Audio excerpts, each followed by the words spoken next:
আপনি যদি হারাম ভক্ষণ করেন আপনার জীবনে কি আসবে না? বরকত আসবে না। আপনি যদি হারাম ভক্ষণ করেন আপনার জীবন থেকে বারাকা বরকত উঠে যাবে।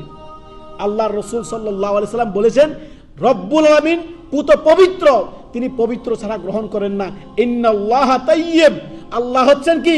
পাক পবিত্র। আল্লাহ সুবহানাহু ওয়া তাআলা পাক পবিত্র।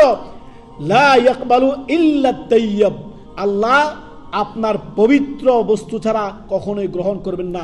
সুদের টাকা দিয়ে আপনি ঘর বানাবেন, সুদের টাকা দিয়ে আপনি নিজে অট্টালিকা করবেন, সন্তান সন্ততি মানুষ করবেন সুদের টাকা দিয়ে, আর চাইবেন বারাকাত।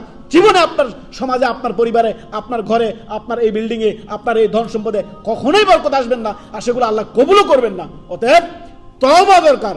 যে বিগত দিনে যা হয়েছে তা তো হয়েছেই, এখন এই মুহূর্তে তওবা করলাম, জীবনে আর 1 টাকা সুদ খাবো না, 1 টাকা ঘুষ খাবো না, 1 টাকা অন্যায়ভাবে কোনো মুসলিম ভাই থেকে আমি হারামভাবে খাবো না।